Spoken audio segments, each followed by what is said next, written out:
Welcome back. I'm playing Warhammer 40,000 Battlesector, and we'll continue on with our multiplayer tips and unit guide. And we are finally moving on to the last faction as of this point. I think the Imperial Guard were announced as being a faction that should be hopefully released sometime this year. But we are moving on to the Tau. Now, I've purposely been making this the very last faction. I know people were hoping I was going to do a unit guide earlier on this, but I was expecting that they were going to get nerfed, and there have been some pretty major nerfs that changed their gameplay, but they're still way too overcooked, so I was really hoping they were going to get nerfed further, but as of right now they haven't had any voice changes coming, so it is now time to move on to these guys. And probably the most overcooked unit, that's one of them, is the commander here. He's kind of a little bit of a complicated hero, but he's got he costs 220 points as his base loadout. He has 300 health, 2 action points because he is a commander unit, 4 movement, 8 armor, and he starts out with -10 evasion. Now, in his default loadout, he has the XV85 Enforcer, which gives you this burst cannon, which does 12 attacks. The base damage is 6 to 9, and it does have 3 to 5 splash damage times 2 with 2 armor piercing. So it is pretty decent against, say, like Tyranids that are using the swarm tactics. But the big thing about this armor is it gives you +1 armor, so now he's up to 9 armor by having the hardened setup here. And then he does have the jet boost, which gives you +2 movement, -15 ranged accuracy, and +10 evasion. And I think this is where things are starting to get kind of crazy. I almost think the XV88 85, I should say, armor should be the one that you pay extra for instead of this one here, because what you're doing is you're paying 20 points extra for a better burst cannon. But with this armor, this is just too much. It's like I'd almost wish he would not get the armor. You'd have to pay extra for the armor, and you wouldn't get the evasion boost, because what's happening is you use this, that gets you to 0, and then you use your ethereal here, and he's going to give you +15% HP boost, and he's going to give you another 10 evasion, and then so now you have a 10 evasion armored 9 hero that by default is going to have a shield drone that drops damage by 15%, and that's what makes this guy actually the hardest commander to kill in the entire game. I mean, at times he's even harder to kill than a Bloodthirster, which has twice the amount of points that this guy has, just because of the sheer amount of armor, evasion, and with all these HP boosts here, it just gets to be ridiculous. But when you're doing a standard loadout, you have the burst cannon. No matter what loadout you have, you also have the flamer. And that's what makes this guy also very dangerous, is let's say you're trying to run in there to melee him down because you're playing as the Tyranids or Space Marines, so you're trying to use your armor piercing melee to chop this guy. Well, if you don't get the kill, now all of a sudden you're getting 2 flamer attacks in the face, each one having 10 attacks with a base damage of 6 to 8 with an armor piercing of 2. So this will just liquidate any sort of infantry unit that's in front of you with how the flamers are set up here. And then if you end up using the cadre on top of that, he can end up buffing the amount of shots. So now you're getting 20% extra shots with these flame attacks. And then his default is the shield drone. And as I said, that just pretty much gives you a negative or -15% damage received. I almost think that it should maybe, because it's like you have 2 other options for your drones, but it's like, why would you pay extra for these things here when the shield drone is just amazingly powerful? I almost think like the shield drone, they should, give you a gun drone at baseline or a marker drone, and then you should be paying 20 extra for the shield drone. It's just the whole hierarchy of spending here just doesn't make any sense. But you'll always, I can't imagine you'd ever want to not use a shield drone, just because 15% damage reduction on 8 to 9 armor depending on your kit here, with the evasion bonuses and everything else. It's just, there's nothing comparable to it. But if you did for some reason want to change it, you could spend 10 and get a gun drone, which will just be a free attack, 12 attacks, base damage of 2 to 3, 2 armor piercing, optimal range of 3, base accuracy of 85, and then for every tile that you're off of the optimal, which in this case would be 3, it will fall by 10. And then they do have a marker light drone, but I've found when I've played around with marker light drones on, say, the stealth suits, when I wanted to play around and try to use them as scout marker light guys to try to drop a bunch of missiles, and we'll talk more about other techniques that you can use when we get to other units, they glitch out. So it's like you're going to pay 20 extra requisition, lose your damage reduction, have a drone that frequently bugs out, and get a passive that has a 3-turn cooldown. It's like, it makes no sense. It's like, why would you do that? But if you did end up wanting to use the alternative, you would use the XV86, and so pretty much it just increases your Gatling cannon here. So it goes from 12 attacks to 20, your base damage stays the same at 6 to 9, the splash damage stays the same at 3 to 5 times 2, you get 1 more armor piercing, the optimal range is again at 3, and it has the same base damage. Now the other thing you're paying for here is effectively you're getting this high speed maneuvers, which is just going to be the +2 movement, but instead of suffering an accuracy penalty, it actually improves your accuracy. But again, it's like, you want me to pay extra for some ranged accuracy to a burst cannon that's not super great when I could just use my enforcer and get increased armor and increased evasion to keep this guy alive further. It's just like it's really doesn't make any sense that you'd be spending more points for this, because you're not going to be using this burst cannon like crazy to kill guys, because if they're light enough infantry to be able to get killed by the burst cannon, because it does very minimal damage against vehicles, you're more likely just going to use your flamer, and that's going to hit every unit in a squad, potentially 2 squads or 3 depending on how grouped up they are, and that's going to give you way more momentum gains. So it doesn't make this unit just doesn't make sense how they spend their points. And it's like, but wait, there's more. He then has these passive abilities. So because he's a battle suit, when he's melee engaged, it no longer gives him, he has to suffer the accuracy debuff. And then he has a passive ability. So every ally that you have within 3 tiles of this one commander, and you can bring 2 of them. So it's like now all of a sudden any unit within 3 tiles now gets +10 ranged accuracy and +15% range damage. And it's like, wow, that seems crazy. Well, it sure is, because guess what? Then you have your other basic infantry that then have marker lights, which you can then apply to units, and that ends up giving another 10 accuracy. So this is how you can really stack up some crazy buffs and do insane amount of damage. And this is why the Tau are just so overpowered, because it's like, you would think, because they have decent amount of health too, and so you can jump into them with your melee units. You're like, oh, I'm going to kill them. It's like, well, then you're going to get counterattacked by the breachers, and they're just going to break contact and then shoot you. And if they can't break contact, they'll start using marker lights and stacking up and nullifying your accuracy debuffs. So it just gets to be totally crazy. It's like you almost need to just limit this to like 1 if you want to keep him so powerful, but he's just way too good of a unit here. But I will show, one with the standard kit here, and I'll do one with the Cold Star, and I don't know, I guess I'll try the gun drone just to give an example of a different one here to use some points. But it's like, why would you spend extra points for this? It just doesn't make any sense. But we'll set up a tester army here and see what we can do to try to surge these guys out and give you some empowered abilities. But as you can see, this guy is just a complete beast.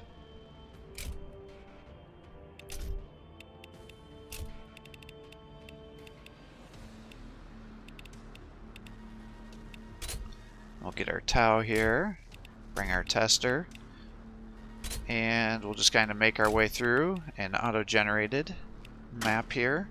And I tend to play on the Imperial Ruins just because that allows you to engage guys faster, because it's a good map for real quick battles.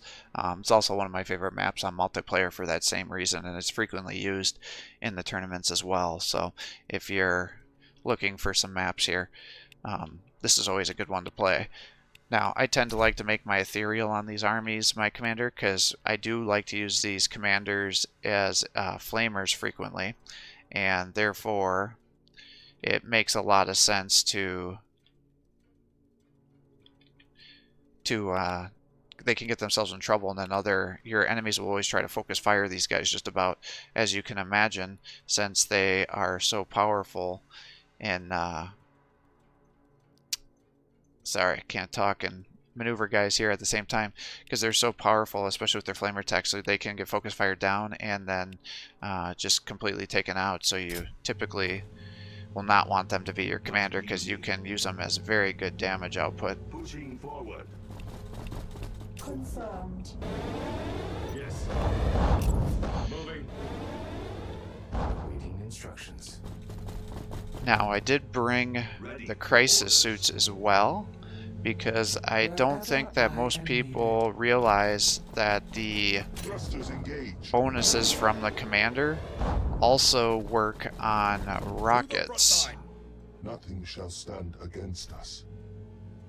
On your word. On our way. So you can use your crisis suits here as ranged attacks, and they don't have a cooldown, and then it increases their damage and their accuracy with the Master of War here. Now, the Master of War does not stack, so it's not like you're going to get two of these where it's going to be 20 and 30, because that would just be game breaking all by itself. But you can do definitely some crazy stuff here. Awaiting instructions. Scanner picking up movement. Scanner picking up movement. Scanner picking up movement. Alright, so try to move these guys up here. On our Bring way. you along the side here. The big thing is we really want to get our breachers up if we can, so they can get to counter initiate. On our way. Pushing forward. Pathfinder team on the move. Any We serve the greater good. guys that are coming for us here. And then what we'll do is bring the ethereal, and then he's got a 2x2 range here, so you can just drop all these buffs. So now I just literally gave everybody 15 bonus HP and plus 10 evasion. And then unlike other units, say like the Pain Boy that have abilities like that, once you cast a spell, you can just move them away.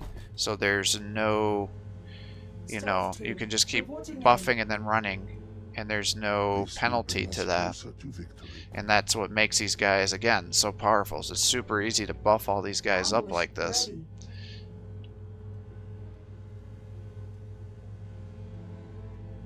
Just gets to be kind of ridiculous. Potential targets. Taking fire!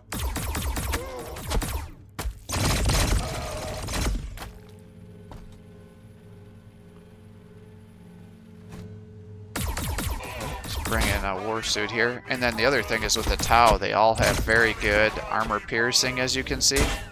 So it's like everything is doing decent damage here. Hostiles detected.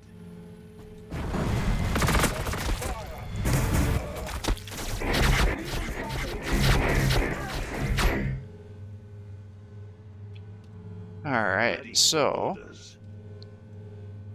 let's bring you over here. You're still getting the buffs here, as you can see. So now I'm going to shoot with the breachers, and with... Oh, what I should have done is this first, to increase the amount of shots by 20%. So now, unfortunately, these guys are not going to kill these guys. Clear them out. But he almost did. So what I'll do is I'll just bring you over here to finish him off. Kind of excessively aggressive plays, but it was my mistake by having bad positioning here.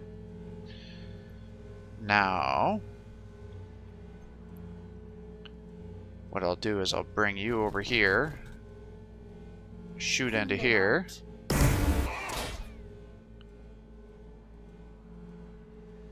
I guess we'll just bring you back to here. Orders received.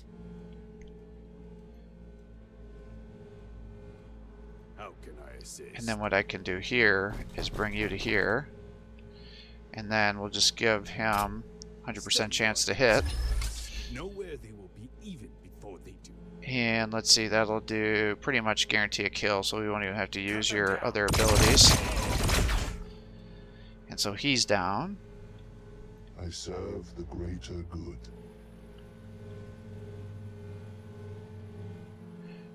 And oh yeah, that's right, I already used your jetpack, didn't I? I was gonna say I could jet these guys to the front line. do extra damage, which I'm still going to do here, because then I can just flame. And this should Deny the way almost of the kill Alpha. everybody. Kill them all.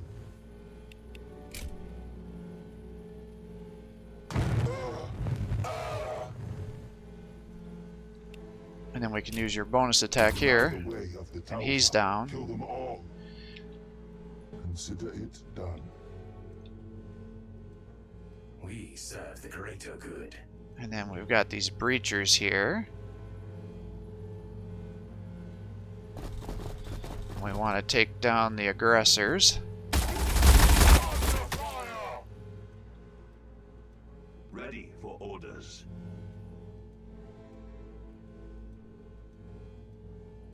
On your word. So bring you up to here. Shoot into here. On our way. Use another breacher. Come over here. So as you can see, it's just like these things are just getting buffed to ridiculous levels. I can bring you here. And now you can flame. Taking fire. And you might as well just flame again. And we'll pull you back. Stealth team, reporting in. And we'll keep these guys at angles so guys can't get rear attacks into you, because that's the real big thing, is we just don't want you to get rear attacked. Awaiting instructions.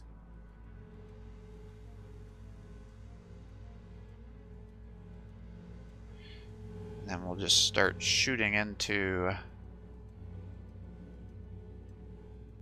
these guys. Start focusing the assault squad down. Pull you back. For Viola. And we still got the Pathfinders here. Pathfinder team on the move. And we'll use the marker lights. Target identified. Now you're up to 95% chance to hit. Cut them down. I could have just used their overcharge, but I was pretty convinced I was going to get that kill there. So it was like, why even bother doing the overkill? And then, what we can do with these crisis suits here is I can just have them sit back and now use their missile launchers. Do good damage there. Ready for orders. These guys can come over here. And then marker light over this way. Increase their accuracy. And now you should easily be able to kill these guys. Yep. Confirmed. We serve We'll the turn greater you. good. I guess we'll just move you up to here. Taking fire. Awaiting instructions.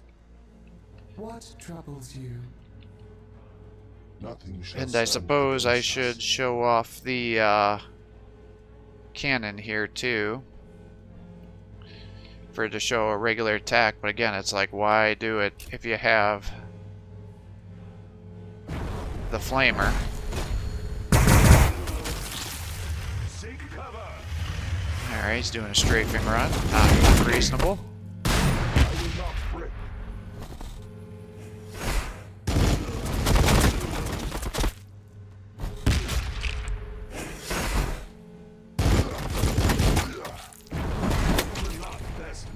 And you can see it's like they did all those attacks, but with all these buffs and everything, they couldn't even take out a breacher unit here. Which is what the insanity situation is with how powerful these guys are. So it's like, okay, well, I guess we will start another round of buffs here. So we'll bring you guys over here. How can I assist? And we'll start with the 20% extra shots. Since everybody's going to be shooting. And we'll have you start working on the Inceptors. And then you can work on these Inceptors. And it's like we just dropped those guys. I serve the greater good. Moving to position. And we'll flame here. They deny the way of the Tauva. Kill them all. And flame again.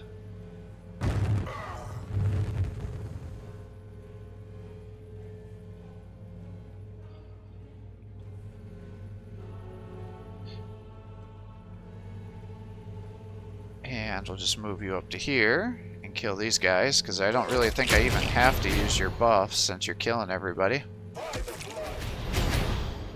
So it's like, those guys are now down. The big thing is we want to take out this dreadnought.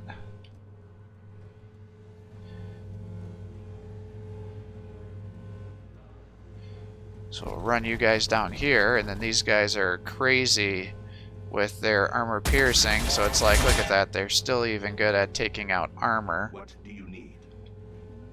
Pushing forward. And then the Pathfinders are naturally really good against fighting armor as well. So it's like, we'll just put you here. Recharging the reactor. Resistance detected. And that's almost done. Awaiting instructions.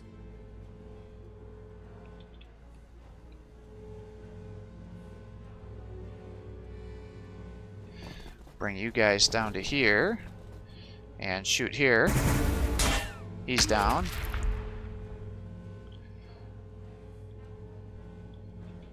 Armored support. Ready. And we can then bring you to here. Jump down to here. And then I gave these guys a flamer. So you can now flame these guys. And just about take both of those out. Now he only has one attack compared to the two. Ready for orders. Pull you Wherever back to I here. am needed. Bring you to there.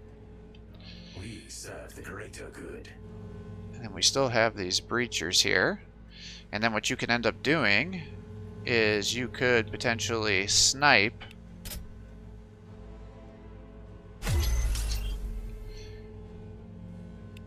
a hero this way, but I'll just take out these aggressors.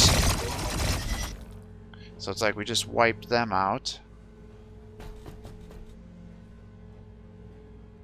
Awaiting instructions.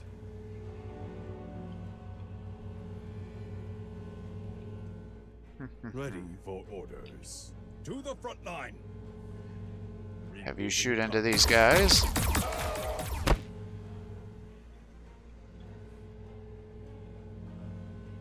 Try to drop him so he can't use his crack grenade.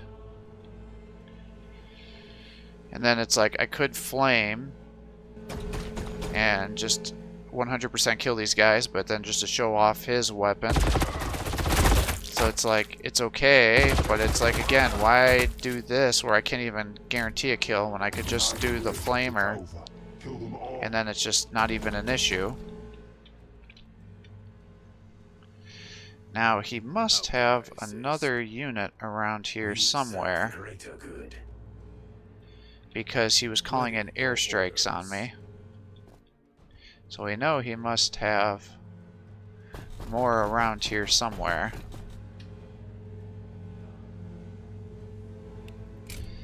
Let's just focus these guys down, I guess.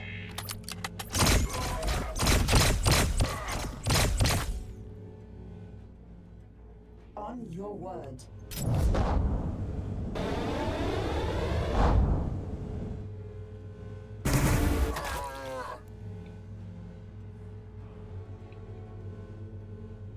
Pushing forward. What do you need? Stealth team, reporting in. Awaiting instructions. Yeah, I just don't know where I am here. where his leader is here.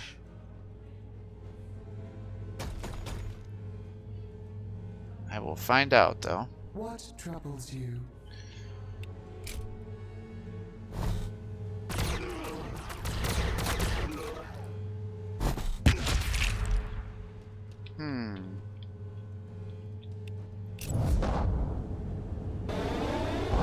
Yeah, I don't know where the hell his leader is.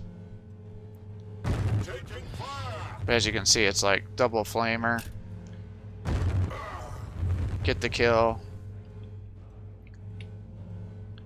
It's like, why even bother with the increased weapon, the increased cost?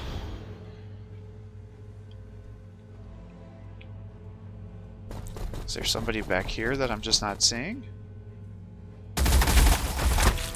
Nope. Alright, so that's everybody. Okay, and then for the upgraded commander, since I didn't actually show his empowered ability, if you empower it, it just increases his movement with the high-speed maneuvers and then increases his ranged accuracy to 15, and it drops the cooldown to 2 turns. So that is how the high-speed maneuvers work. The drone does not get empowered, nor does his attacks, just so there's no confusion there. Execute the Montka. Alright, and so then the empowered version here with the jet boost is it actually increases the movement to 4, it decreases your ranged accuracy by 5%, and your invasion goes up to 15. So overall, this one is just vastly superior, even though it's the cheaper version here, which is just kind of crazy. Because you get the more movement and the more evasion, and that's more likely to keep you alive than having just this increased ranged accuracy, because the flamer has 100% pretty much accuracy to begin with, and then the accuracy does fall off. So perhaps if you're doing those angled attacks like what I sometimes will do to hit 3 targets, especially against Tyranid swarms, perhaps everything will hit at 100% and you can wipe out all of them. But I'm not sure if that's true or not. But again, usually you want to have all this maneuverability. It's a much better, and then the evasion to keep them alive, because you're going to want to charge these guys around in order to set up your attacks and get them to where you need to be, or to escape if you've overextended them. So again, just shows that generally this basic kit is just way more effective because of the hardened armor than everything else, because as you can see, he's got 9 armor, so just crazy. So hopefully that helps you guys with the commanders and using their empowered abilities.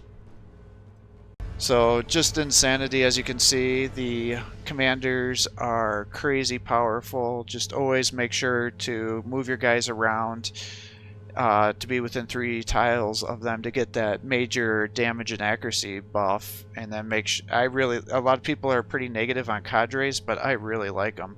If you're going to do an infantry build, kind of like similar to what I just did here, then you use their increased 20% shots. If you bring 2 of them, then pretty much you can spam it every other turn, and then every 3 turns you can set up that auto hit, which will automatically give you 100% accuracy with any ranged attack. And you can do that whether you're in melee range or at just barely outside the distance. And then if you're doing it with the Pathfinders with those rifles, you can end up, and you have them near the commander, then you can end up increasing their damage by 15%. You get 100%, you use their charging ability, and then you can snipe enemy heroes, really do a lot of damage to vehicles, squad wipe, Sanguinary Guard, or other very high value targets that you would want to drop, say Exocrines, which can be kind of a nightmare when you're playing as the Tau if you don't have everything stacked up, because otherwise they can use those charged up attacks to squad wipe a breacher or a pathfinder every turn. So, well, every few turns when it's off cooldown. But it's, as you can see, just a crazy faction here with all these buffs that you can stack up. And again, though, you can even do a crisis suit build. That works actually surprisingly effective against the Space Marines. What you end up doing is you just have 3 of them all kitted out with flamers, or you could do 1 with the ion cannon, and then you end up buffing their accuracy and damage with the commander. Now the rocket launchers, I do not believe get any benefit from the 20% shots with the cadre, but you can sit there and there's no cooldown on the rocket attacks, the missile pods, so you can effectively do it every turn for 3 turns in a row before they run out of ammo. And those missiles are not bad, especially if you stack it with a Riptide. You can take out Sanguinary Guard, Assault Marines, anybody like that that are low to medium tier infantry until they get into combat with you. And then if they don't kill you, you can then do flame attacks in their face, because they'll start to freak out on you and want to close the distance, and then you have this flame attacks that you can throw in their face when they're out of range from the missile pods or you run out of ammo. And likewise, if you use the cadre on the one, if they had the fusion blaster, then you could just jump in there and sacrifice them to snipe out an HQ unit, which once they run out of their missile pods, you will have done enough damage for them to have paid for themselves. So that's how you would rapidly get it to be effective. And then they don't suffer, with the crisis suit, they don't suffer that engagement accuracy debuff. So definitely a very scary faction, but I hope this gives you some idea of how to use the commander, my thoughts on the different loadouts for him. Like I said, I think it doesn't make any sense to change the drone type, because the shield drone is just so incredibly powerful. It's like, why is that for free and the other 2 are the ones that cost? It's like, it just doesn't make sense. And then again, unless you want to have that increased maneuverability and want to be attacking with ranged attacks for some reason with your gun, I don't understand why you'd want to spend extra points to lose armor. So thanks for watching. I hope you're enjoying these videos. If you are, please give my channel a like and subscribe to encourage me to post more content for you. Have a great day.